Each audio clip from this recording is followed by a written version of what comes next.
Merci de vous joindre à nous. Trump en tournée dans les pays du Golfe avec la conclusion de contrats juteux pour les marchés militaires, de l'aviation et autres intelligence artificielle made in USA. Premier déplacement international majeur du président américain dans l'agenda duquel l'entité sioniste n'est pas prévue au programme. Donald Trump, en négociation directe avec l'Iran, pourrait imposer un cessez-le-feu à Gaza, isolant comme jamais les dirigeants sionistes qui ont parié sur le génocide et l'épuration ethnique totale des Palestiniens, notamment en Cisjordanie également. Un remake plus tragique encore de la Nakba, commémoré aujourd'hui même 77 ans depuis l'expulsion de plus de 700 000 Palestiniens de leurs terres par les milices sionistes terroristes en 1948. On tentera de comprendre ce soir la mécanique de l'ensemble de ces événements et bouleversements, à la fois rapides et violents, au Proche et Moyen-Orient. Mais avant, on revient sur cette visite d'État du président de la République en Slovénie. Via ce pays, Alger va d'abord renforcer l'intégration énergétique entre l'Afrique du Nord et l'Europe centrale et s'assurer plus largement une place stratégique dans un marché gazier européen instable avec la Slovénie. Alger compte également sur des potentialités économiques prometteuses dans divers secteurs. On parlera de tout cela dans quelques instants avec nos invités et consultants. Nos consultants qui sont d'ailleurs autour de la table, journalistes, politologues et experts économiques. Sami Kaidi, bonsoir. Bonsoir. Merci d'être avec nous. Monsieur Abdelkader Soufi, bonsoir à vous également. Bonsoir. Et monsieur Mahfoud Karoubi, bonsoir. Bonsoir. À vous également. Bonsoir messieurs. Alors Sami Kaidi, on va commencer avec vous. Certains ont pu s'étonner de cette visite d'État du président de la République en Slovénie, un pays plus ou moins lointain, méconnu aussi des Algériens. Au terme de cette visite, nous y avons vu à la fois donc les potentialités économiques et des convergences politiques également. Des convergences de vues totales sur de nombreux dossiers, notamment sur des questions qui ont trait à la scène internationale, aux relations internationales, notamment les questions et causes palestinienne et sahraoui, mais il faut revenir sur le renforcement de ces relations entre Ljubljana et Alger. Vous savez, pour le commun des mortels, c'est une relation qui est assez récente, etc. Or, on constate ces dernières années, ces derniers mois, un renforcement tout azimut du partenariat qui nous lie avec ce pays qui n'est pas très loin des Balkans et qui est aussi une république, une ex-république membre de la Yougoslavie, qui a pris son indépendance en 1991. Alger a une ambassade slovène depuis 2024 oui, et c'est la même année. C'est très récent. Voilà, c'est très récent et c'est la même année, donc quelques mois plus tard, donc en août, que l'Algérie a ouvert aussi une ambassade à Ljubljana, donc en Slovénie. Et depuis, on constate la visite de nombreuses délégations slovènes, mais également algériennes en Slovénie. Il faut rappeler que aussi en mars dernier, c'est tout récent, c'est il y a 2 mois, l'Algérie a exempté, donc c'est un commun accord avec la Slovénie. Alors attendez, vous anticipez un petit peu. Oui. Effectivement, il y a des accords, il y a des mémorandums d'entente, mais c'est vrai que c'est pas un pays auquel on penserait tout de suite. Pourquoi, selon vous, ce choix de la Slovénie? Il y a une logique, c'est-à-dire que la Slovénie a des avantages comparatifs, des éléments qui, dans son économie, peut contribuer au développement national, d'autant plus que l'orientation de l'Algérie est très claire. Il s'agit, ces dernières années, l'Algérie se dirige vers une économie de la connaissance et les deux pays ont finalement des avantages qui peuvent intéresser l'une et l'autre partie. Pour nous, effectivement, l'Algérie, tout ce qui a trait en fait à l'économie aussi qui tourne autour des startups, des nouvelles technologies, mais également de l'intelligence artificielle, l'épuration des eaux usées, le recyclage à des fins industrielles, mais également à des fins agricoles, et aussi la coopération, l'entraide dans des domaines assez de pointe tels que le domaine spatial et l'entraide policière sont finalement autant de domaines qui intéressent notre pays. Alors justement, Monsieur Karoubi, la Slovénie a débouché aussi pour le gaz algérien. Le groupe Sonatrach a signé déjà avec la compagnie slovène Geoplin Il prévoit l'acheminement donc de plus de quantité de gaz vers la Slovénie via le gazoduc reliant donc l'Algérie à l'Italie. On peut désormais parler de partenariat énergétique avec la Slovénie? Oui, on peut déjà parler. D'ailleurs, je pense que cette recherche de profondeur en matière de marché pour la Sonatrach est à l'origine un petit peu de la naissance de l'intérêt pour la Slovénie en tant que partenaire dans le domaine économique. Donc le point de départ remonte un petit peu au partenariat déjà stratégique avec l'Italie en matière de transport et de commercialisation du gaz. Donc l'Algérie cherche de la profondeur dans l'Europe centrale et la Slovénie est un passage obligé pour d'autres marchés. Le moyen de transport, donc c'est le gazoduc algéro-italien. Donc on ne se contentera plus du marché traditionnel qui sont l'Italie, l'Espagne éventuellement, mais la reconfiguration des marchés pousse la Sonatrach, qui dans un souci de diversification a déjà signé donc un accord d'approvisionnement pour 300 millions de mètres cubes, déjà qui remonte à 2024, oui. Il faut le rappeler. Et là on parle de 300 millions à 500 millions. Tout à fait, donc une augmentation pour le marché de la Slovénie, mais pas que. Donc l'ambition, ce n'est pas de se contenter du marché slovène, mais de faire du marché slovène un pays de transit, éventuellement, pour approvisionner d'autres marchés. Et à partir de l'intérêt pour le gaz et pour l'énergie, je pense qu'il est né l'intérêt pour les autres secteurs d'activité. D'autant plus que la Slovénie, sans être un très grand pays en matière de revenus global, donc 70 milliards de dollars de produits intérieurs bruts, mais la Slovénie a une expérience très réussie en matière de réforme. Il faut rappeler qu'un pays qui est né sous sa nouvelle configuration en 1981. Une jeune nation, on peut parler. Tout à fait, qui était déjà endettée, il faut le rappeler, qui était organisée d'une manière centralisée, qui souffrait de bureaucratie et d'absence de logique de marché, a très bien réussi sa mutation.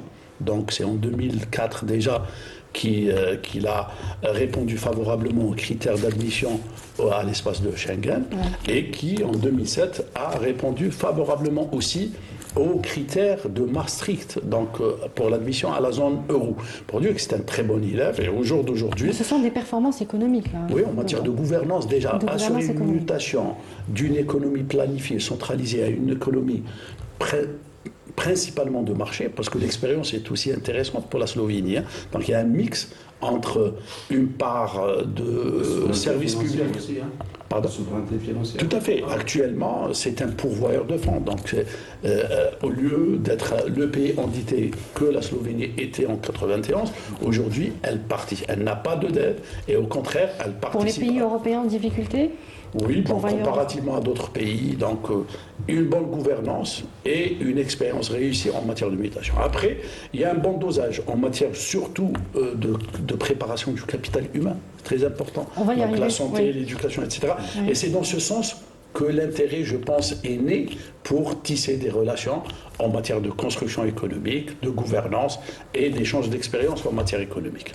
Monsieur Sofi, vous le voyez comment, ce partenariat avec la Slovénie? Qu'est-ce qu'il peut nous apporter? Vous savez, peut-être moi je vois donc dans mon approche différemment de certains qui parlent de différencier les relations traditionnelles vers de nouvelles. Non, moi je pense que l'Algérie qui s'ouvre sur le monde, ce qui est traditionnel, il reste aussi un partenariat important. Oui. Et là, donc, en s'ouvrant sur le monde, la Slovénie, pourquoi pas? Déjà, c'est un modèle aussi réduit, mais important en Europe. Il occupe une position stratégique, mais aussi une économie fiable, un État politiquement stable et fiable. Mais ensuite, donc, diversifier les partenariats aussi, aller à la recherche de la connaissance, parce que nous avons un savoir, mais peut-être que nous allons en acquérir un autre. C'est comme ça que les États, que les pays se développent. C'est en s'ouvrant sur le monde. Je pense que l'Algérie a décidé de s'ouvrir, d'abord par la diplomatie, sur l'économie mondiale, elle en a fait son cheval de bataille. Donc l'économie étant un axe important dans la politique algérienne, et cela ne veut pas dire que rester donc dans sa coquille, dans sa bulle, et penser que ce que nous avons comme partenariat nous suffit, ce que nous échangeons, nous vendons comme pétrole ou comme gaz nous suffit. Non. Maintenant, si on veut avoir une diversification des rentrées d'argent, il faudrait avoir des partenaires différents, des axes que jusque-là, auxquels nous n'avons pas touché, mais que nous pouvons aussi s'ouvrir. Nous avons la ressource humaine nécessaire, qu'elle soit ici en Algérie ou ailleurs. Oui. Nous avons le potentiel naturel.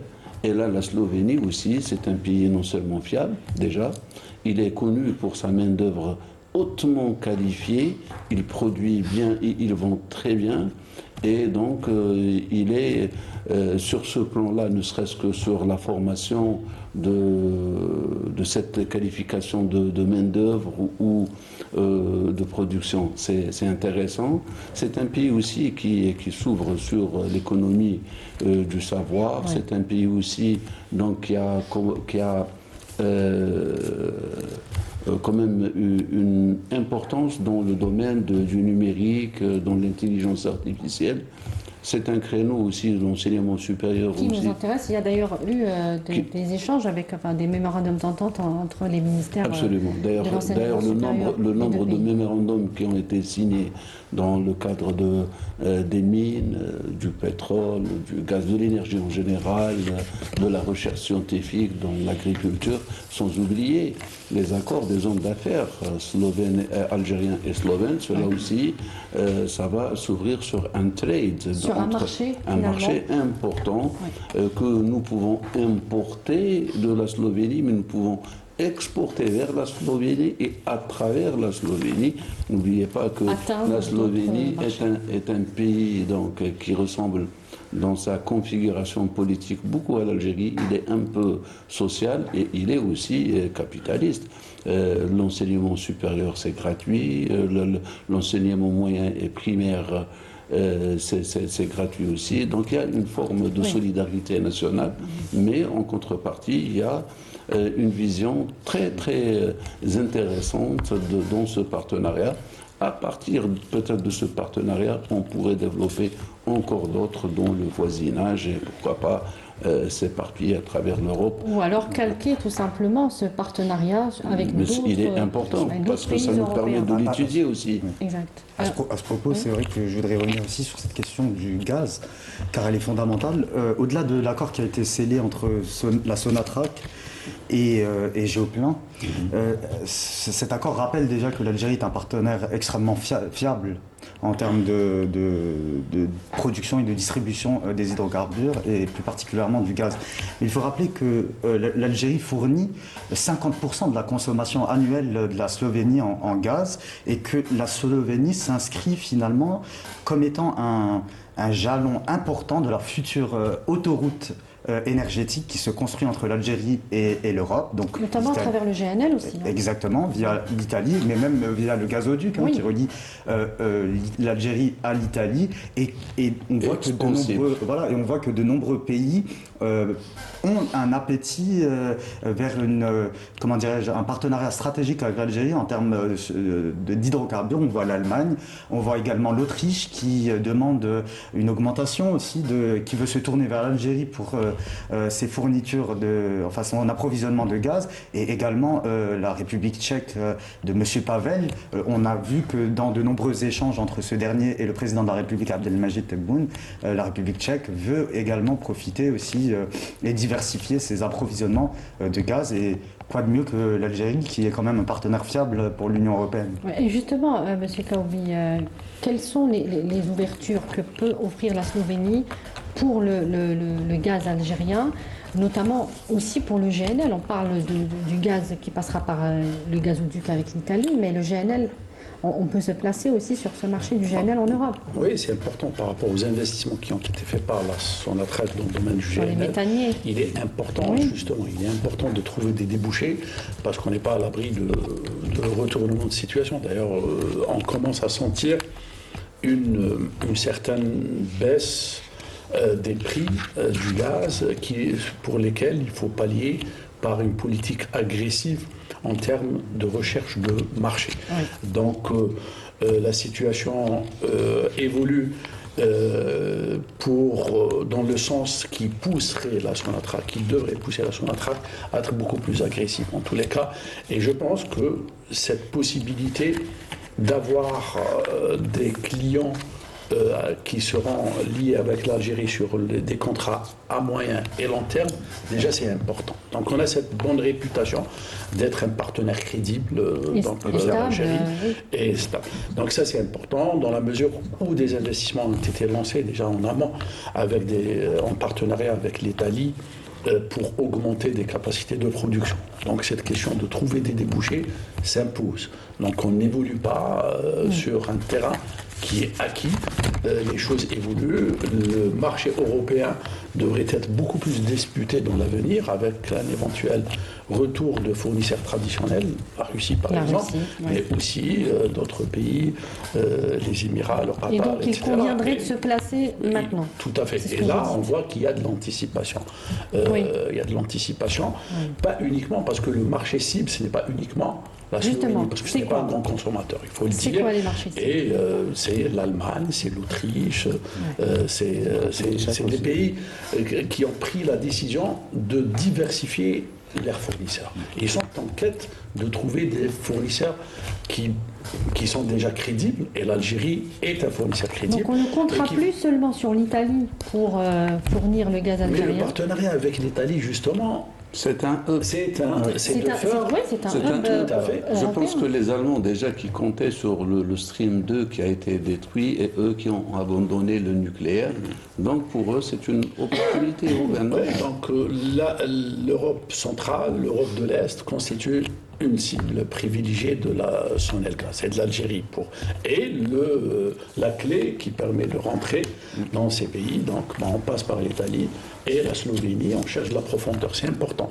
Donc des partenariats se construisent et répondent à une volonté d'anticiper sur des retournements de situation et surtout de construire une assise solide en matière de coopération qui fait de l'énergie son cheval de bataille, mais qui se développe en explorant d'autres secteurs. Alors, les autres secteurs qu'on peut explorer avec la Slovénie.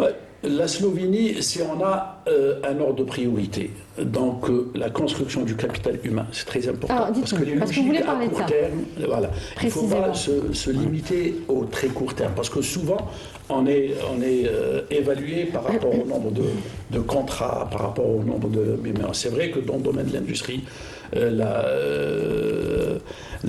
domaine des mines, la Slovénie a une bonne expérience, que ce soit dans le domaine de l'aluminium, que ce soit dans le domaine de la métallurgie, que ce soit dans le domaine de la construction métallique. Ça tombe bien pour nous. C'est aussi l'usine de l'Europe en quelque part par rapport aux véhicules. En pièce de rechange. Une grande usine. Et en premier lieu, en termes d'exportation, l'exportation de véhicules viennent en première position pour la Slovénie des véhicules qui sont exportés en Europe.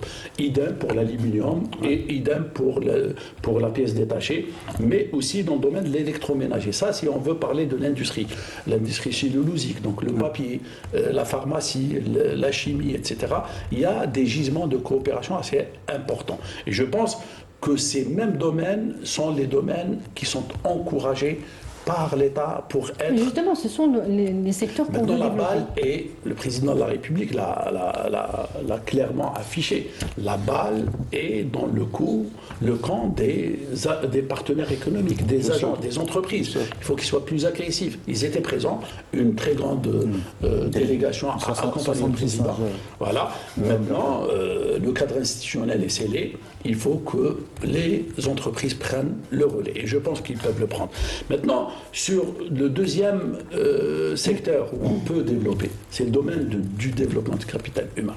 Et là, l'expérience... La formation. Tout à fait, la formation.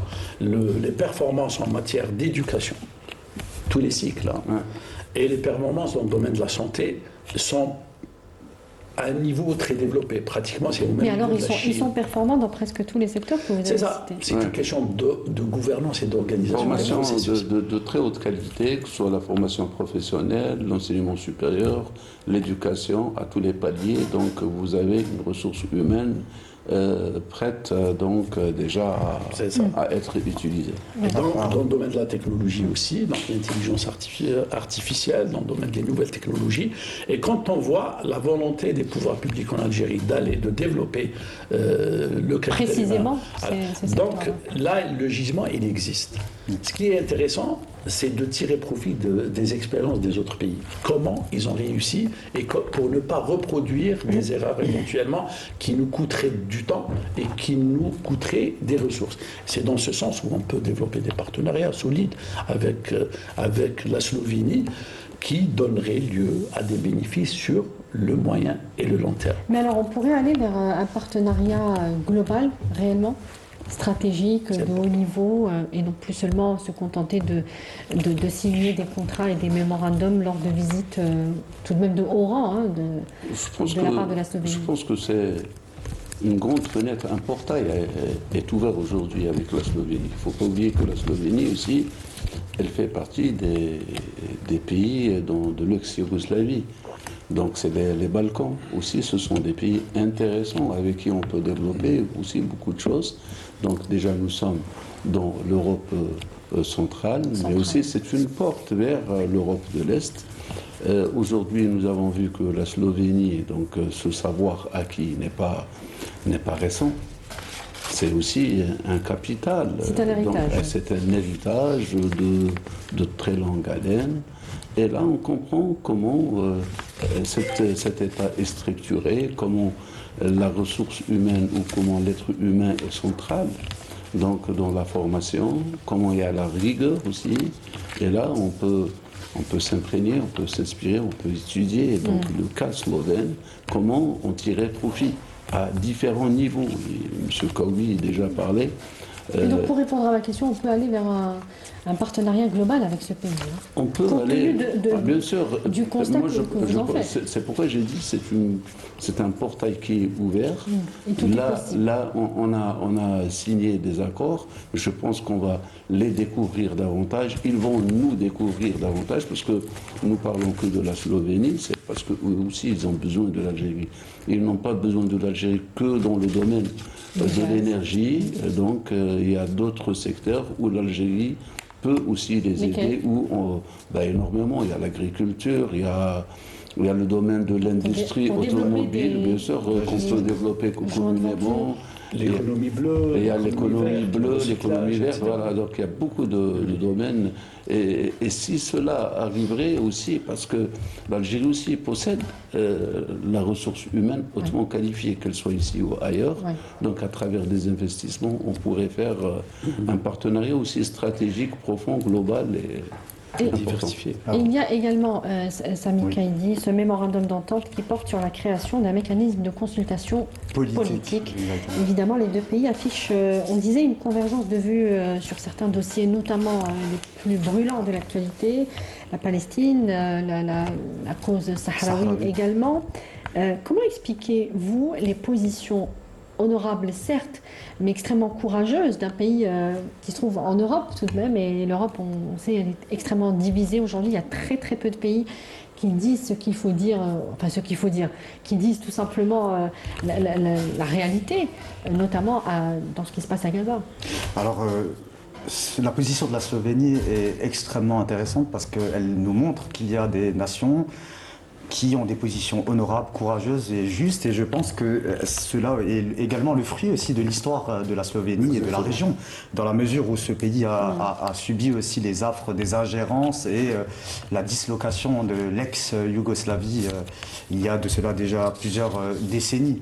Alors, vous parlez de la création de ce mécanisme de consultation politique. Cela rappelle et souligne qu'il y a une convergence de vues totale sur de nombreux dossiers entre les deux pays. Les deux pays sont membres non permanents du Conseil de sécurité des Nations Unies, ont décidé de conjuguer leurs efforts dans cette instance internationale qui est l'instance onusienne pour également défendre les peuples opprimés et les peuples qui souffrent aujourd'hui de colonialisme et qui sont menacés, comme le peuple palestinien. Donc, autant sur la question palestinienne, la Slovénie fut le premier pays européen à reconnaître l'État de Palestine, et la Slovénie défend également le droit imprescriptible du peuple sahraoui à son autodétermination. Et d'ailleurs, lors de la conférence de presse conjointe entre les deux chefs de l'État, le président Tebboune a tenu à saluer ce courage politique de ce pays. Oui, ce courage politique, parce qu'on voit par exemple que l'Espagne, qui a ce courage politique sur la Palestine, elle n'a pas ce même principe pour le Sahara occidental. Exactement. Donc aujourd'hui, la Slovénie, donc, on peut le dire, c'est l'un des rares pays qui a maintenu ce principe. Voilà un cap assez clair, assez concret et assez logique finalement. Oui. Parce qu'en réalité, c'est le cap de la défense du droit international, de la légalité internationale, et contre il y a aussi l'indépendance économique et politique qui joue un rôle. Oui, qui joue un rôle fondamental. Mais il y a un autre point aussi, en plus de ces consultations, c'est qu'on observe qu'il y a quand même une convergence de vues qui s'est construite au fur et à mesure. D'ailleurs, c'est un partenaire naturel finalement. Voilà, il y a en fait un rapprochement des points de vue sur plusieurs questions, sur plusieurs dossiers notamment. Et vous avez posé une question il y a quelques minutes. J'ai envie sur cette construction d'un partenariat stratégique, j'ai envie de vous dire, Madame Bacha, que c'est la presse slovène qui vous répond, car plusieurs titres dont l'agence de presse slovène, la STA, parle d'une visite, d'un séjour à la portée stratégique. Dans un tweet, la présidente slovène, Madame Musar, parle également d'une construction et d'une collaboration et d'une étroitesse des rapports entre les deux pays, et elle parle d'excellence des rapports entre Alger et son pays. Donc finalement, on y est. Je pense que il y a l'esquisse, voilà, et l'esquisse d'un partenariat stratégique entre deux pays qui ont beaucoup de choses à s'apporter mutuellement. Merci beaucoup. On va passer tout de suite à la deuxième thématique. Le 15 mai 1948, c'est la Nakba en Palestine, la catastrophe. Plus de 700 000 Palestiniens se font expulsés de près de 500 villages, sur les cendres desquels l'entité sioniste va bâtir un foyer national juif, en vrai une entité coloniale tout simplement, basée sur l'apartheid, le massacre et le nettoyage ethnique des Palestiniens. 77 ans plus tard, la Nakba est en live sur nos écrans de télévision, de téléphone, et pour la première fois depuis 19 mois de massacre de masse des populations de Gaza, un haut fonctionnaire des Nations Unies a prononcé le mot génocide en plein Conseil de sécurité de l'ONU. C'est un papier signé Yasmine Massaoudi. Morts, blessures, destruction, famine, maladie, torture, traitements cruels, inhumains ou dégradants, déplacements massifs et répétés, c'est un tableau sombre qui se dessine à Gaza. Nous avons décrit l'obstruction délibérée des opérations d'aide humanitaire, ainsi que le démantèlement systématique de la vie palestinienne et de tous ceux qui la soutiennent. Ces éléments sont désormais entre les mains de la Cour internationale de justice, qui examine la question du génocide en cours. Génocide. Le mot est enfin lâché au sein même du Conseil de sécurité des Nations Unies, et celui qui a osé le prononcer n'est autre que Tom Fletcher, responsable des affaires humanitaires de l'ONU. Cette question marque un tournant inédit. Pour la première fois, le terme génocide est utilisé au sein de l'instance onusienne pour qualifier ce qui se passe à Gaza. Depuis plus de 10 semaines, les agences humanitaires ne parviennent plus à acheminer la moindre aide dans l'enclave palestinienne. Aucun camion de nourriture ou de médicaments n'a pu entrer dans le territoire, malgré 12 séries de discussions entre l'ONU et l'entité sioniste. Les hôpitaux sont à l'arrêt, les réserves sont épuisées et la population fait face à un risque de famine majeure. Une situation décrite comme inhumaine par le responsable des affaires humanitaires des Nations Unies. Face à cette impasse, un nouveau système d'acheminement de l'aide est en discussion. Mais selon l'ONU, ce mécanisme exclurait une large partie de la population vulnérable, notamment les femmes, les enfants et les personnes âgées. Le responsable onusien n'a d'ailleurs pas manqué de dénoncer l'utilisation de l'aide humanitaire comme outil politique et de guerre. L'entité sioniste limite l'aide à une seule partie de Gaza, laissant les autres besoins urgents sans réponse. Elle conditionne l'aide à des objectifs politiques et militaires. Elle utilise la famine comme monnaie d'échange. C'est une manœuvre cynique pour couvrir davantage de violences et de déplacements. It is a cynical sideshow, a deliberate distraction, a fig leaf for further violence and displacement. À ce jour, aucun accord n'a permis de rouvrir l'accès humanitaire dans la bande de Gaza. Pour les Nations Unies, chaque jour de blocage supplémentaire aggrave une situation déjà désastreuse. Et avec nous, depuis Vienne, Monsieur Dr Arslan Chiraoui, expert en relations internationales et membre du comité d'experts Track 2 des Nations Unies. Bonsoir, Monsieur Chiraoui, merci d'être avec nous. Alors, nous n'avons pas le son. On va vous laisser faire vos petits réglages, oui? Normalement. Bonsoir, merci de votre invitation et je salue les collègues qui sont sur le plateau. Merci beaucoup. Alors, ce qui se passe actuellement à Gaza, on le disait, c'est pire que la Nakba de 1948. L'entité sioniste a clairement pris le prétexte des opérations du 7 octobre 2023 pour finir de vider finalement les 20 derniers pourcents qui restent de la Palestine historique. Ce projet colonial est le même. Ce qui a changé, c'est ce qu'on appelle aujourd'hui le sionisme arabe. Certains pays ont normalisé, d'autres sont littéralement complices du génocide. Docteur Chiraoui. Tout à fait. En fait, ce génocide a pour finalité l'annexion des territoires. L'annexion des territoires. Ça a été dit depuis le 7 octobre dernier. Et en fait, le reste de la population, des pourparlers sont déjà en cours pour pouvoir les déplacer. Et donc, en fait, c'est plus qu'un génocide. C'est une éradication de toute une population et ça, c'est très grave. Alors, effectivement, cette situation nous amène à dire une chose, c'est que tout est en train de se mettre en place pour pouvoir pousser certains pays à signer les accords d'Abraham III. Nous sommes dans cette situation aujourd'hui. Et donc, le terrain est en train d'être préparé, le génocide d'un côté, pousser les populations à un déplacement. De plus en plus de Palestiniens vont se déplacer et préparer l'annexion en parallèle des accords d'Abraham III qui seraient signés à terme par certains pays arabes. Mais docteur Chiraoui, alors pour les accords d'Abraham III, il y a quelques réticences, notamment du côté de l'Arabie Saoudite qui dit qu'elle ne signera rien tant qu'il n'y aura pas un État palestinien viable. Et est-ce que pour vous, tout ce scénario est déjà acté, c'est-à-dire vider la bande de Gaza, ce qui amputerait davantage un territoire palestinien pour en faire un État, est-ce que ça deviendrait littéralement un projet impossible?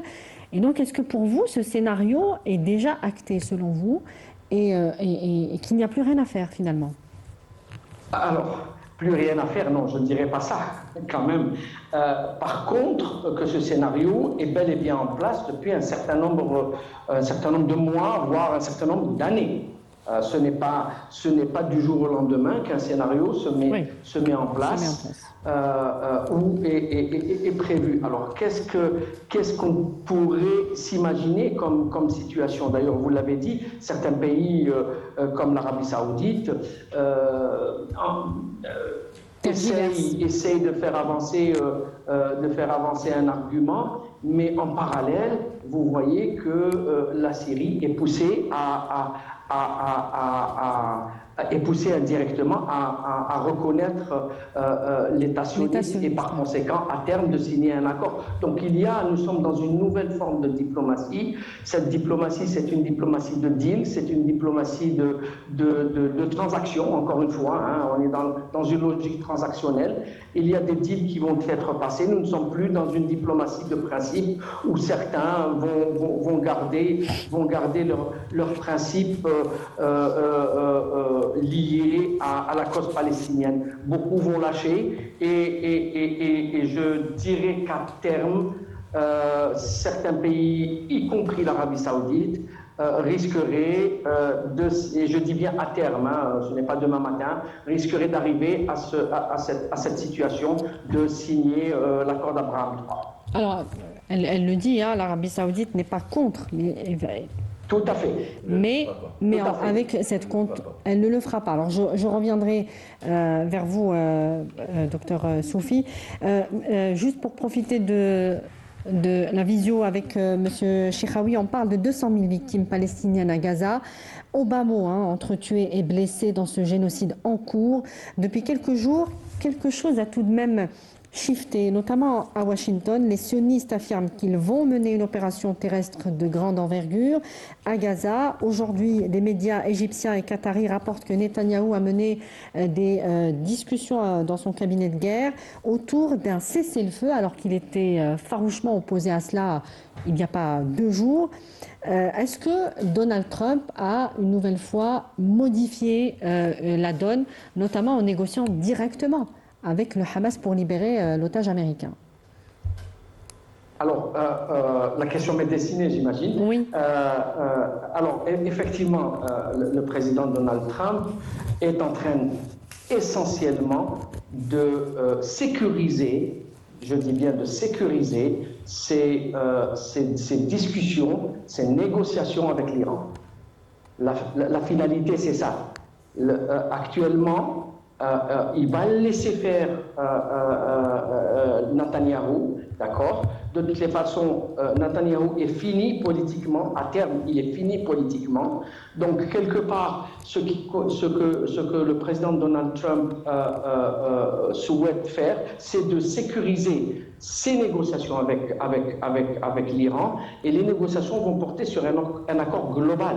Il n'est pas uniquement nucléaire, il n'est pas limité au nucléaire, c'est un accord global où, y compris les missiles balistiques, tout ce qui est lié aux missiles balistiques vont être discutés, et le devenir ce qu'on appelle des organisations proxy qui agissent au nom de l'Iran dans certaines zones des pays du Golfe ou du Moyen-Orient. Oui, mais en attendant, il y a bien eu, vous parlez de diplomatie transactionnelle, il y a bien eu un deal entre Washington et, pour ne pas dire Trump, avec le Hamas, des négociations directes. C'est une première.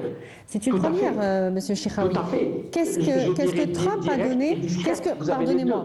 Qu'est-ce que Trump a donné en retour au Hamas? Alors, à mon sens,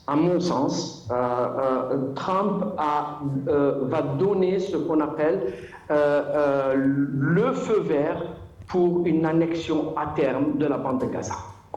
Voilà, je le dis directement. Le feu vert à l'entité sioniste. Absolument.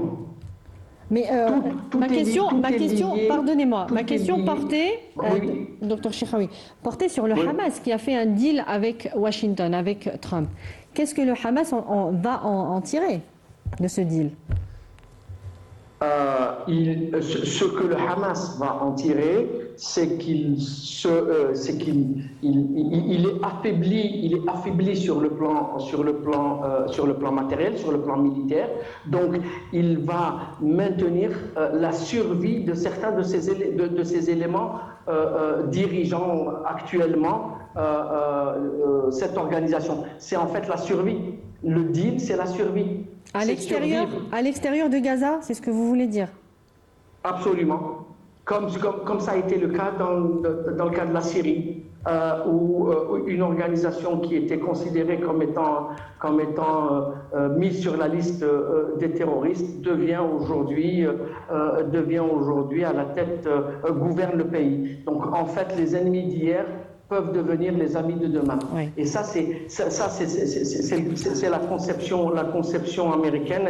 La conception américaine est comme ça. Il n'y a pas d'amis, il n'y a pas d'ennemis, il n'y a que des intérêts. Monsieur Soufi, vous parliez de l'Arabie Saoudite, vous dites qu'elle ne signera pas, que Riyad ne signera pas ces accords d'Abraham avec l'entité sioniste. Qu'est-ce qui vous fait dire cela? Vous avez vu, hein, donc en parlant avec M. Chikhaoui, il y a pas mal de points qui ont été suscités, très importants. D'abord, les Saoudiens ne sont pas prêts à refaire les bêtises de ceux qui les ont précédés en normalisant sans rien en retour. Donc, moi je vous dis, ils sont catégoriques sur cette question-là. L'Arabie Saoudite ne normalisera pas. D'ailleurs, il en a été question avec la visite de Trump. La position de l'Arabie Saoudite, elle est identique à celle de l'Algérie. Ça veut dire que si on veut qu'il y ait reconnaissance, il faudrait qu'il y ait l'État de la Palestine et reconnaissance de l'État de la Palestine. Une condition sine qua non. Il en a été question, M. Soufi. Oui, mais je vais vous dire. Attendez, il en a été question un peu avant les opérations militaires du Hamas du 7 octobre. Oui, et on a même dit que c'était justement pour court-circuiter cette oui, entre autres, mais moi je sais que on ne veut pas aussi du côté de l'Arabie Saoudite revivre la condition de Sadat qui a été assassiné 2 ans après la normalisation et qu'aujourd'hui le prince musulman ne veut pas être le bouc émissaire de cette normalisation, il ne veut pas porter le chapeau non plus. Donc, et cette condition, elle est égale à cette position de l'Arabie Saoudite. Il faut attention, hein. Et il ne faut pas dire que parce que l'Arabie Saoudite fait affaire avec les Américains qu'elle est faible sur ce coin-là, ce côté-là. Attention, tout comme Trump, Ben Salman, c'est un grand commerçant aussi. Lui aussi sait faire dans les affaires. D'ailleurs, pour Trump, les affaires d'abord, l'idéologie ensuite. S'il n'y a pas d'accord d'Abraham, c'est pas important. Le plus important, c'est comment pouvoir réussir cette œuvre de trouver de l'argent, trouver des investissements. C'est pour cette raison qu'il est parti au Moyen-Orient. Maintenant, si on pouvait pour lui réussir l'un et l'autre, c'est tant mieux. Sinon, les affaires d'abord. Pour la bande de Gaza, par rapport à ce qui a été dit, ça reste dans la continuité. Vous savez qu'en 2017, Trump a été l'initiateur d'une nouvelle approche dans le Pacifique et l'océan Indien. C'est l'IMEC. L'IMEC, c'est the India Middle East Corridor. C'est la 2e route de la soie qui fait de la concurrence à la route de la soie chinoise et qui passe par la bande de Gaza. Donc, ce qui propose Trump, ce n'est pas une annexion de la bande de Gaza à l'entité sioniste, mais plutôt une présence américaine. Alors, il l'a redit justement aujourd'hui. Ben oui, il veut investir. Liberté. On va essayer de comprendre il veut investir. Dans ce qu'il sait faire, mais alors tant pis reconstruire. Pour les Palestiniens. Tant pis pour les Palestiniens, tant pis. Non, mais tant pis pour l'État quand palestinien. il dit une zone de liberté, ça veut dire que c'est une zone qui est indépendante de l'approche, plutôt des attaques sionistes, puisque les Américains seront là, puisqu'ils vont investir. Donc c'est ce qui protégera. Américaine. C'est ce qui protégera. Ça veut dire l'investissement américain ne sera pas la cible des attaques sionistes. Et donc les Américains vont sécuriser leurs intérêts qui traverseront mais par les Américains, de toute façon, ils cherchent leurs intérêts. Oui. Trump... tout en gardant, qu'on comprenne bien, tout en gardant les Palestiniens de Gaza sur leur terre. Eux, ils s'en foutent. Donc, ils ne font pas dans l'idéologie. Quand vous regardez Trump, c'est un homme d'affaires. Oui. C'est un homme d'affaires. Mais le problème, c'est qu'on s'éloigne profondément de la solution d'un État palestinien. Oui, mais c'est clair. Voilà. Qu'elle est présentée par les résolutions des Nations Unies. Vous voyez, donc, on parle de l'affaire de la Palestine, on ne parle plus de la solution de la Palestine. On parle de Gaza. La résolution de Gaza. Ouais. Et là, c'est une stratégie, moi je partage tout à fait l'analyse de c'est Asselin que je salue d'ailleurs. Il y a un programme, il y a un objectif. On veut vider, on veut vider. Tout ce qui se passe, par ailleurs, c'est des tactiques qui se modifient en fonction des rapports de force. L'objectif est même. L'objectif, c'est d'imposer une solution qui limitera sur le plan territorial et spatial de la superficie de la Palestine et qui surtout neutralisera la Palestine en tant que pouvoir central qui a sa propre autonomie de décision et qui pourra disposer de tout ce que lui permet une souveraineté, donc d'une armée, d'une position. Mais alors les Palestiniens seraient dirigés dans une espèce de mandat américain, comme le mandat britannique avant? Ça sera une nouvelle solution où on aura un administrateur qui sera musulman, non, qui sera de la région. On est en train de développer un modèle, de légitimer, de discréditer l'Iran et de donner de la crédibilité aux autres pouvoirs qui, financeront, administreront, mais ça sera sous la tutelle et selon les recommandations et les orientations des États-Unis. L'importance de Gaza dans la stratégie américaine et dans la route parallèle à la route de la soie fait que cet espace sera un espace de passage et que la relation entre la question palestinienne et les rapports de force au Moyen-Orient est indispensable. Trouver une résolution définitive, mais qui neutralisera. D'ailleurs, la guerre de Gaza, l'objectif est le même. Ou évacuer le territoire par les armes, ou l'évacuer pacifiquement. Dans les deux cas, on veut évacuer les Palestiniens, avoir une même mise sur cette région. Le génocide est en train de nettoyer. C'est une opération de nettoyage du terrain pour préparer quelque chose d'autre. Alors, on va donner la parole à Dr Chekhaoui parce qu'il veut réagir sur cette question. Alors, en réalité, le président Donald Trump était en Arabie Saoudite.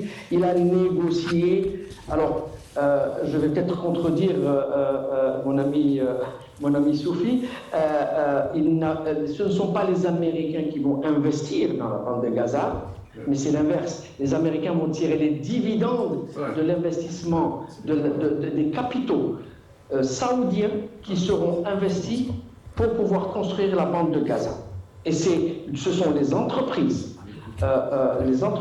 américaines qui vont bénéficier de cela. Elles ne vont pas investir, puisqu'aujourd'hui, les Américains sont en train de capter l'investissement aux États-Unis. D'accord? Donc, les fameux 47 milliards de dollars que le président Donald Trump avait lancé lors de sa campagne, il a bien dit qu'il était nécessaire de trouver 47 milliards de dollars pour reconstruire la bande de Gaza. Et après, il a parlé de l'Eldorado, etc., etc., etc.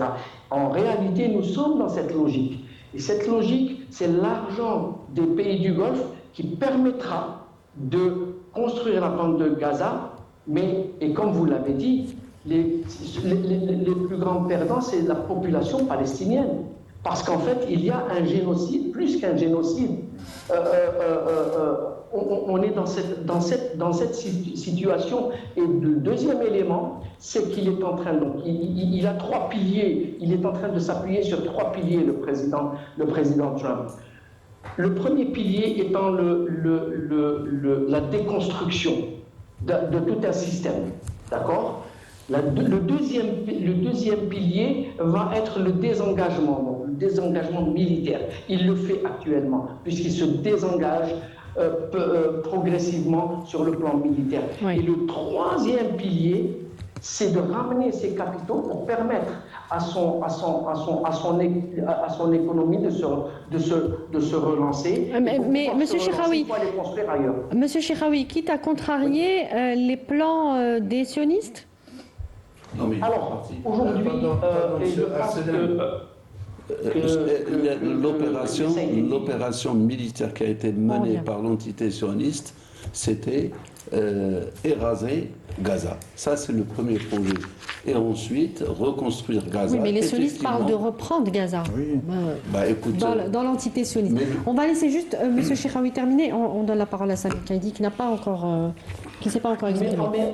en réalité, les intérêts convergent. On est dans une... en fait, il y a une nouvelle dynamique. Elle est complètement différente de la dynamique, je vais prendre un point de repère, de la dynamique ante 2024. Tout simplement, nous sommes dans une nouvelle dynamique, et dans cette dynamique, il y a une diplomatie tactique liée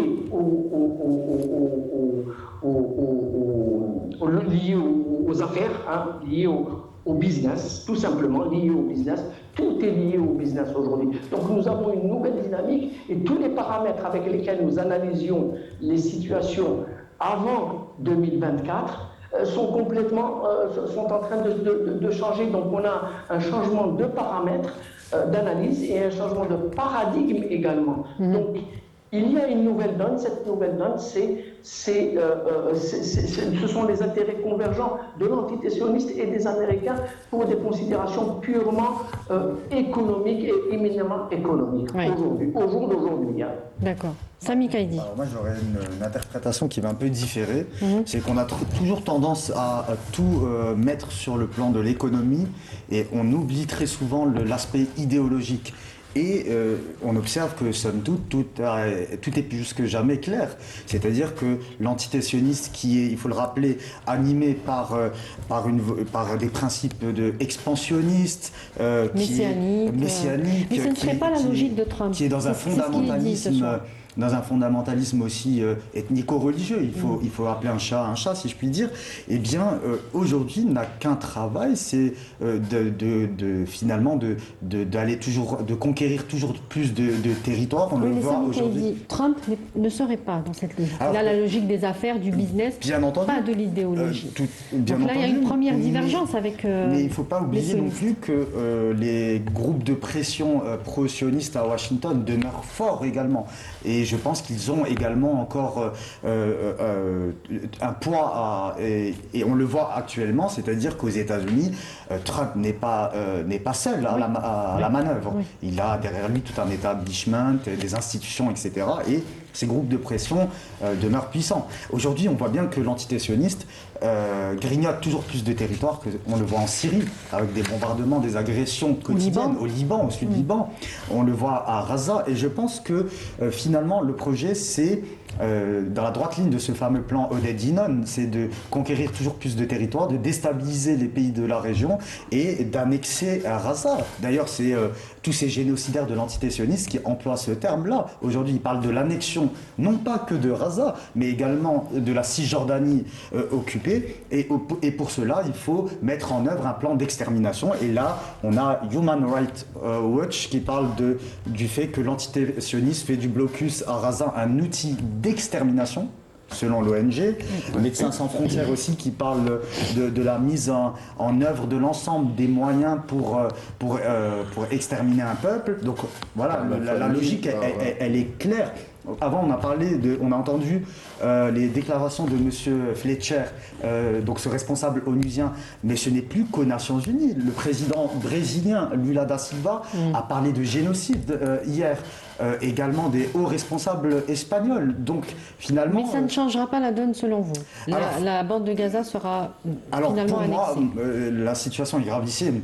Il faut rappeler qu'il y a plus de 50 000 morts. Et d'ailleurs, selon Lancet, au bas mot, parce que selon... On parle de 200 000 victimes, au moins 100 000 morts, peut-être pas. De Lancet, donc ce magazine britannique, parle de plus de 250 000 morts. Ouais. Et effectivement, on ne sait vraiment rien. On n'a pas... parce que finalement, on parle souvent aussi d'un génocide en live, en direct, sur les réseaux sociaux, etc. Mais on ne sait pas tout. Il y a plusieurs... C'est fermé, voilà, c'est complètement fermé. Gaza, aujourd'hui, est un camp de concentration qui est en train de se transformer en camp Donc pas de d'extermination. cessez-le-feu en vue pour vous. Alors, je pense que les cessez-le-feu ne sont que pour moi, on est dans mon interprétation, voilà, Oui. ça n'engage que ma personne, mais ce n'est que des tentatives de gagner du temps par l'entité sioniste et finalement de faire croire qu'ils peuvent se mettre autour d'une table, mais on l'observe depuis les accords d'Oslo, c'est-à-dire depuis les années 90. L'entité sioniste n'a fait que manipuler l'opinion publique internationale, se moquer et violer quotidiennement Et là, le droit là, ils vont au bout international. de leur logique finalement. Là, c'est un peu Là, je pense que l'aboutissement. voilà, l'aboutissement de, de leur ce projet, de leur projet colonial. diabolique. On va donner encore une fois la parole à Dr Chekhaoui parce qu'il ne reste plus beaucoup de temps avec lui. Nous sommes dans une logique du malthusianisme. Extermination et ce qui restera va devoir être déporté. C'est exactement ça. C'est pour ça que j'ai dit tout à l'heure, c'est plus qu'un génocide. C'est plus qu'un génocide. On a dépassé le stade du génocide. C'est génocide plus. D'accord ? Et en fait, nous sommes dans une logique du malthusianisme qui est de gagner les espaces, comme vous l'avez si bien dit, hein, donc de toujours gagner des espaces. Pour gagner des espaces, il faut exterminer et il faut déporter. Alors, et c'est ça la logique aujourd'hui. C'est exactement ça la logique. Justement, Monsieur Chekhaoui, Trump a exclu, on disait, les sionistes des négociations avec le Hamas, les Houthis aussi, mais surtout de l'Iran. De hauts responsables iraniens ont confié à Al Jazeera qu'un accord sur le nucléaire assez similaire à celui de 2015 était sur le point d'être conclu d'ailleurs avec les USA, à la différence près que celui-ci prendrait une dimension régionale avec des partenaires. Voilà, des partenaires régionaux qui bénéficieront de l'expertise iranienne dans le nucléaire civil et qui sont, on peut le dire, l'Arabie Saoudite et les Émirats Arabes Unis. Comment expliquer ce deal régional et pourquoi ?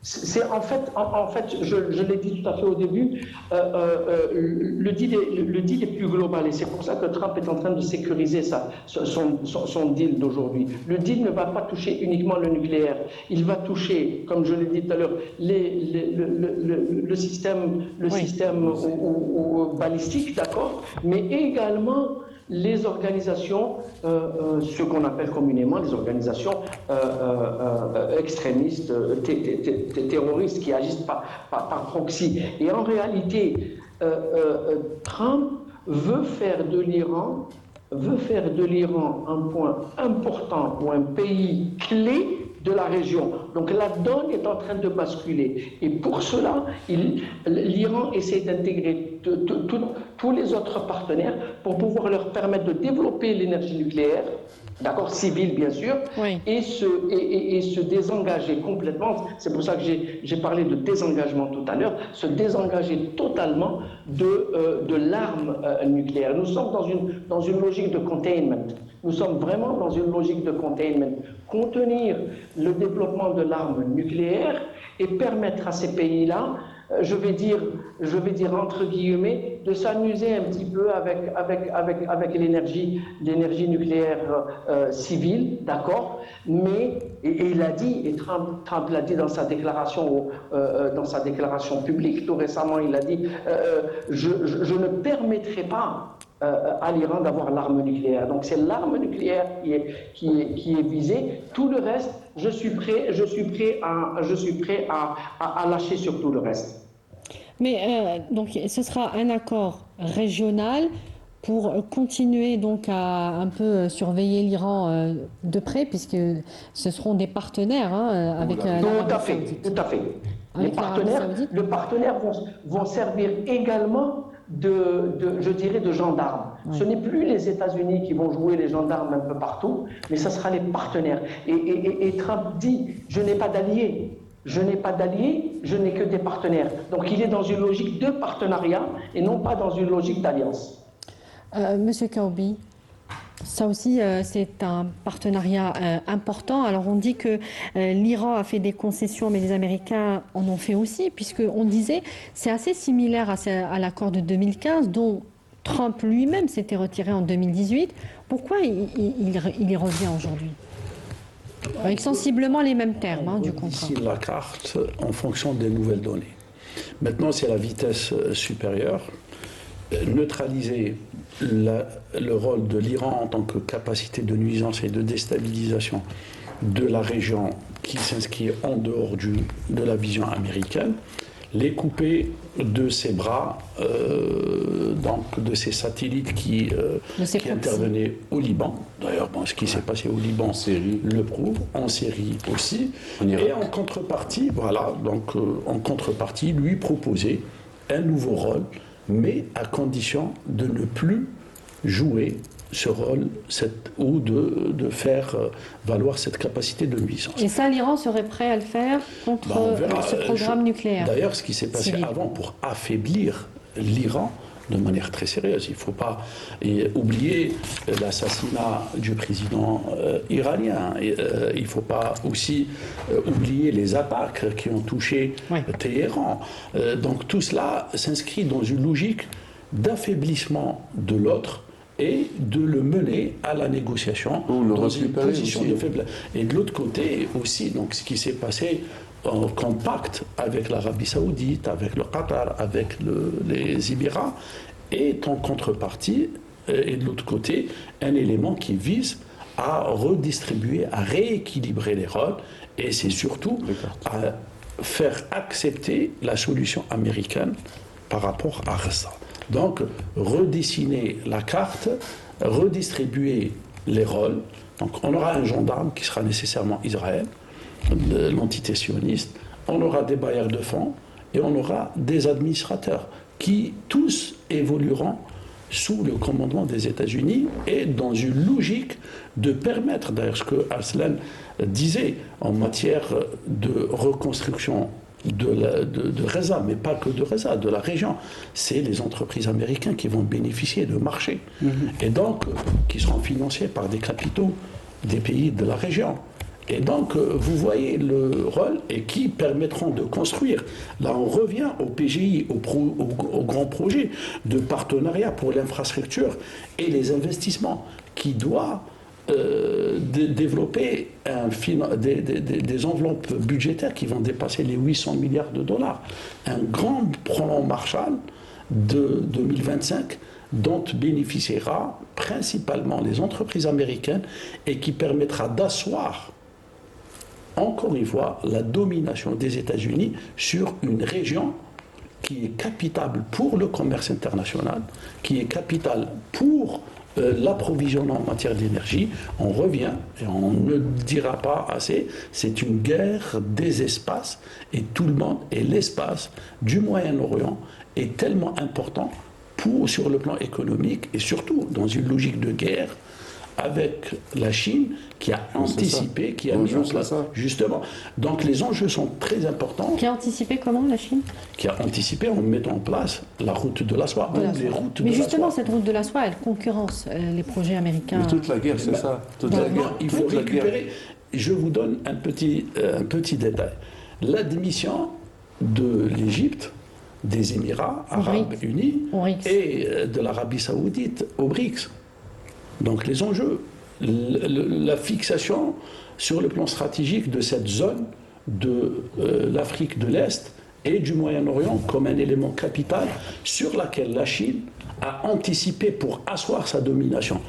L'admission a été faite en août et en septembre 2023, l'annonce du projet PGI qui doit et qui est en train d'être réalisé actuellement avec comme grande porte de sortie le port de Haïfa et Gaza.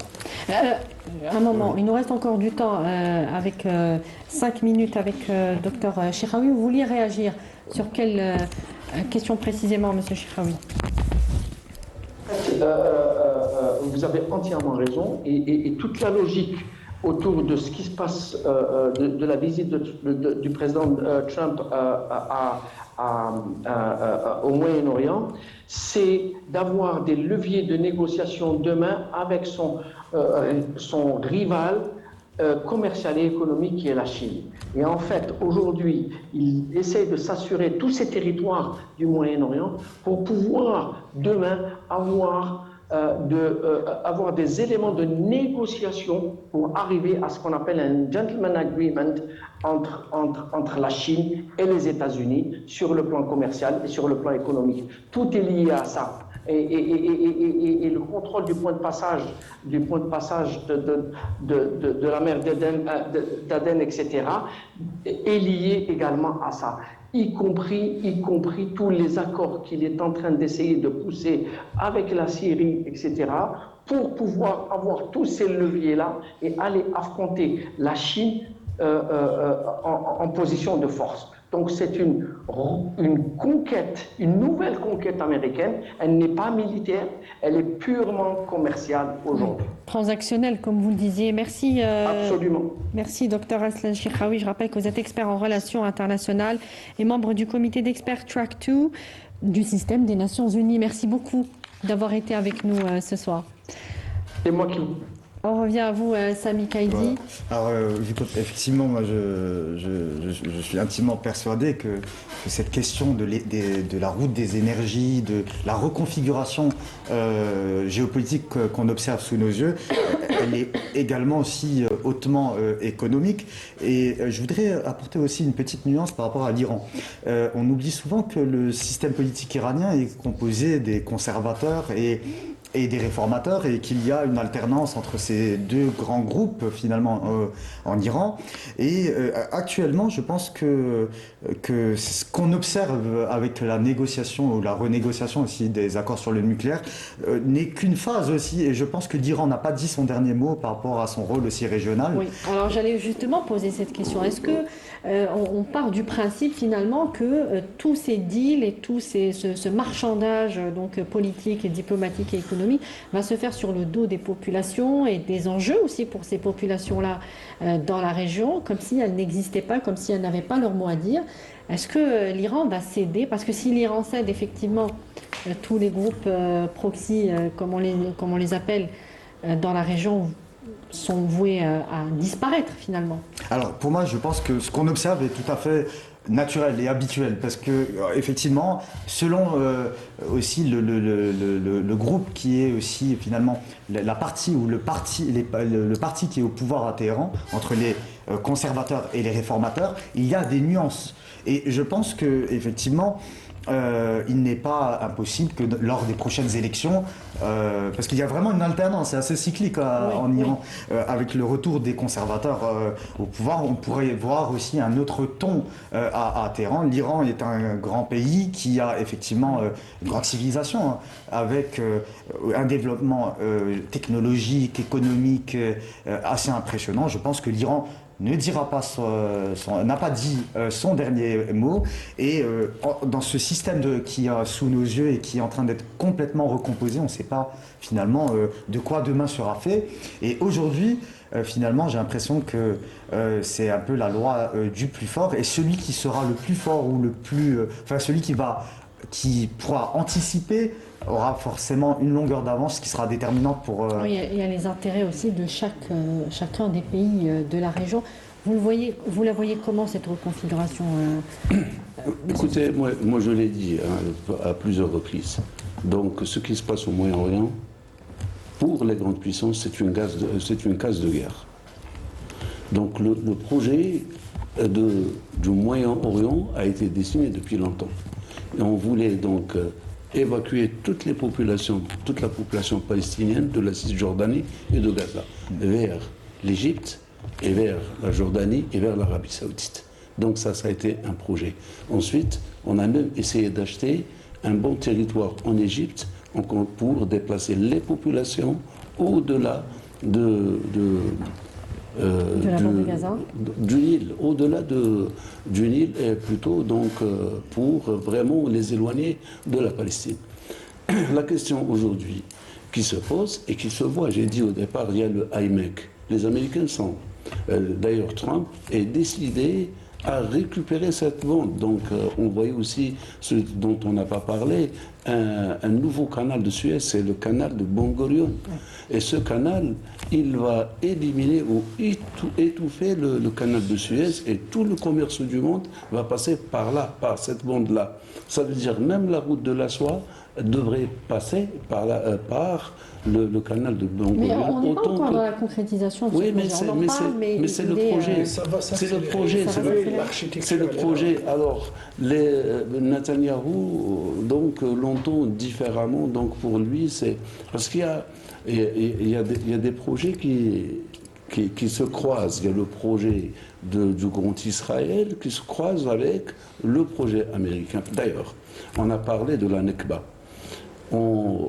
L'entité sioniste a été créée de toutes pièces en 1947 parce que on ne pouvait pas coloniser la Palestine. La Grande-Bretagne sortait, les Américains étant le garant de la décolonisation, elle ne pouvait pas coloniser la Palestine. C'est comme ça qu'on a créé l'entité sioniste. D'ailleurs, créer un foyer pour les Juifs ne rimait pas avec la création de l'État.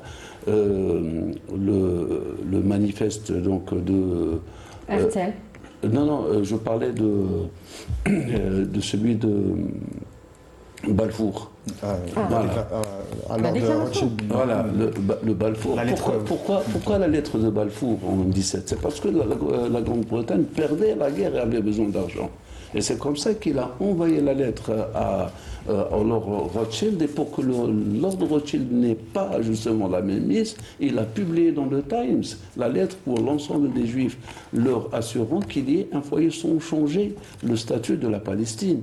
Ça a été un peu plus tard pour les intérêts, pour les affaires, pour maintenir humain dans le Moyen-Orient, parce que c'est l'énergie aussi.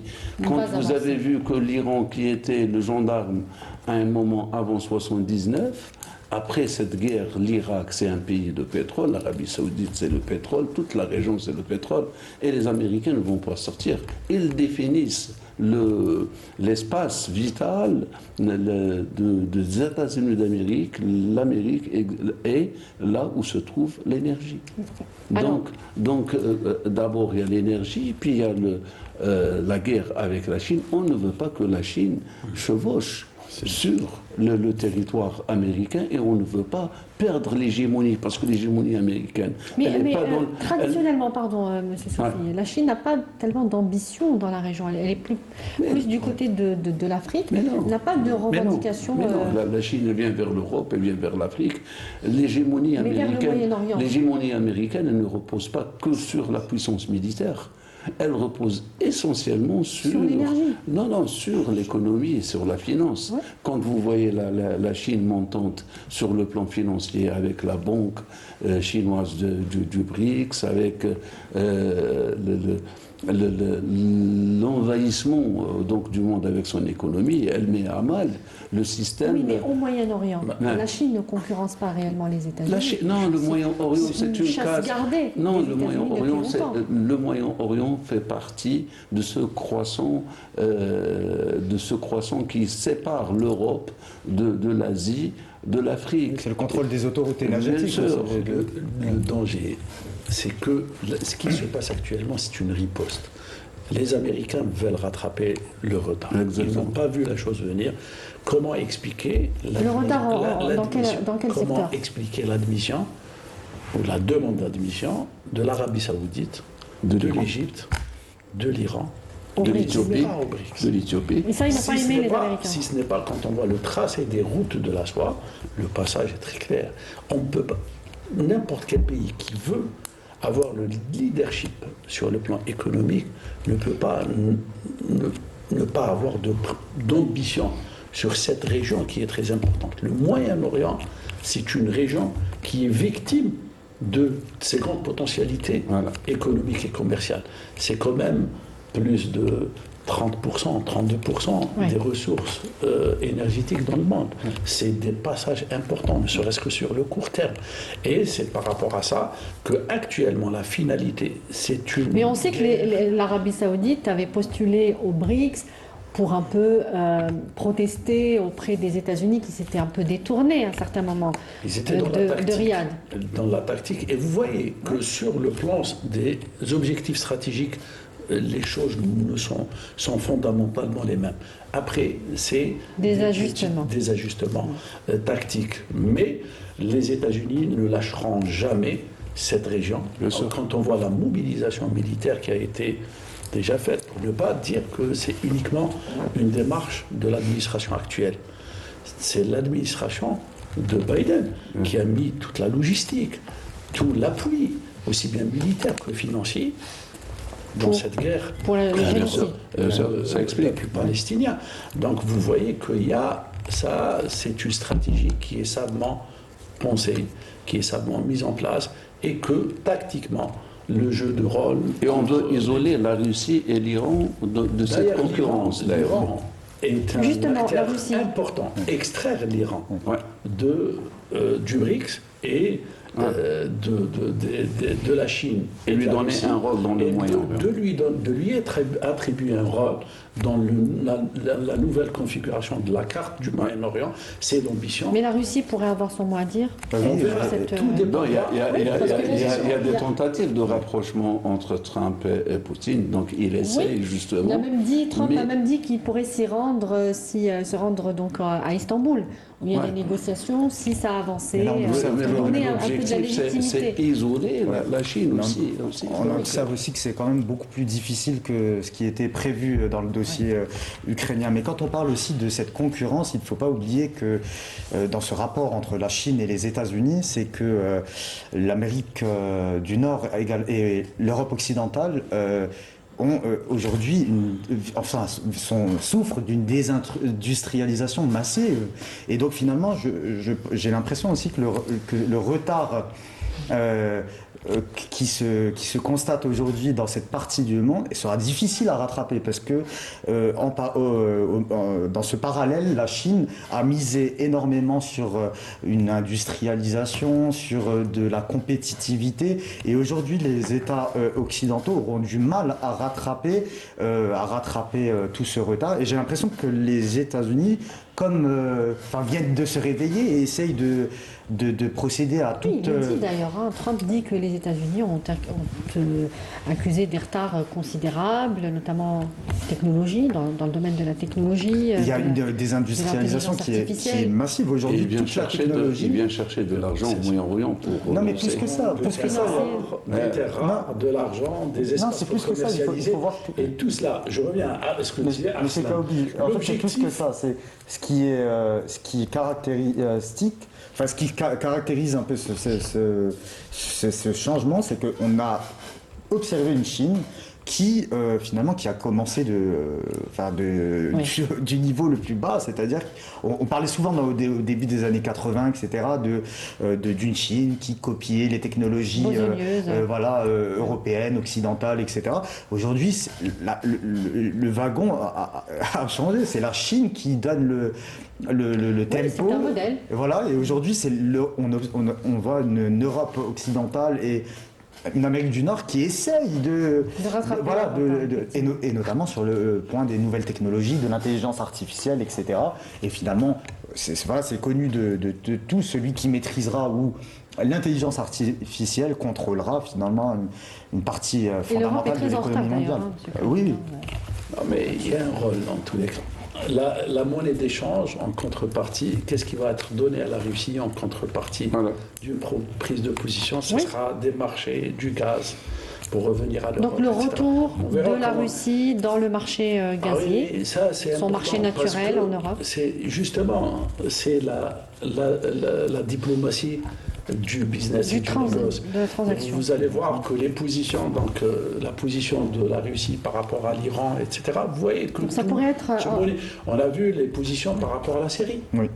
Tout le monde qui tablait à ce qu'il y ait un lâchage de la part de la Russie par rapport à la Syrie. En contrepartie aussi, les États-Unis d'Amérique lèvent les sanctions contre Tout à fait. Donc, tout cela, on est au dans dépend, une au période dépend de de l'Ukraine. gestation. Au dépend de l'Ukraine. Non, Tout à fait. Donc vous voyez la position, Alors que- l'intervention Mais ce n'est Les pas au États-Unis dépend de soutenaient l'Ukraine à la base. l'Ukraine, c'est par rapport à l'intérêt.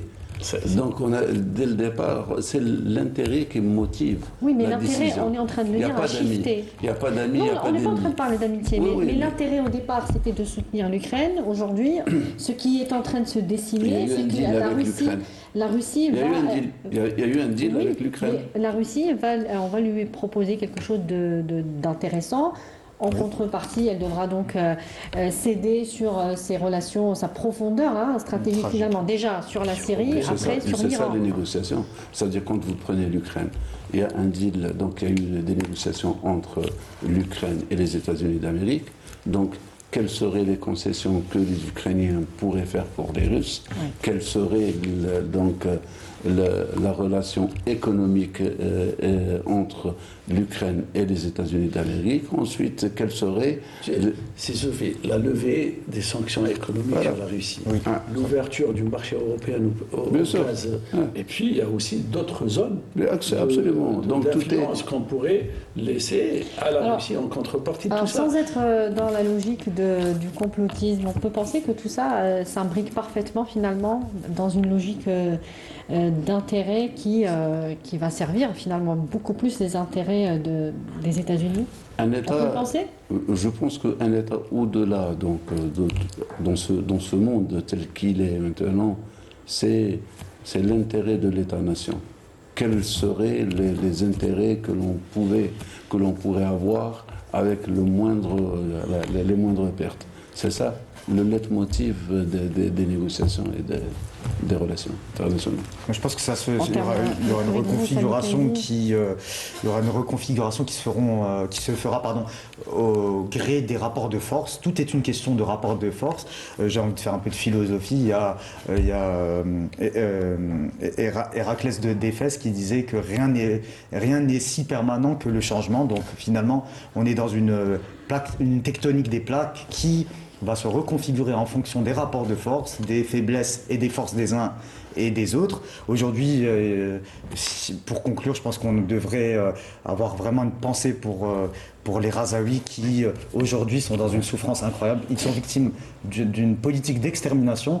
On vient d'apprendre qu'aujourd'hui, le dernier hôpital, donc c'est l'hôpital européen de Raza, est hors service. D'ailleurs, c'est le seul lieu où les cancéreux à Raza peuvent se faire soigner. Et, in fine, nos confrères et consoeurs, aussi journalistes, ont payé un lourd tribut. Plus de 200 journalistes tués, c'est du jamais vu.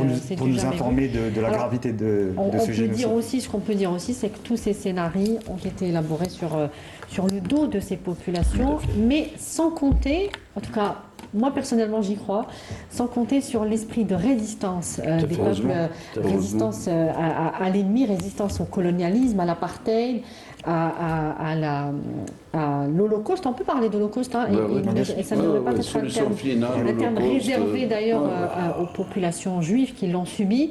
Et ça pourrait changer la donne. C'est un paradigme important dont ces grandes puissances ne tiennent pas compte. Et souvent, ça leur revient... tel un boomerang. Il y a un effet boomerang, ça finit par revenir. Je vous remercie, messieurs, de nous avoir éclairés ce soir sur ces thématiques. Sami Kaidi, monsieur Abdelkader Soufi, monsieur Mahfoud Kaoubi. Merci, messieurs. Merci aussi à Aslan Cheikhaoui. On la remercie encore une fois. Merci à vous de nous avoir suivis. Je vous dis à très bientôt. Excellente suite des programmes. Au revoir.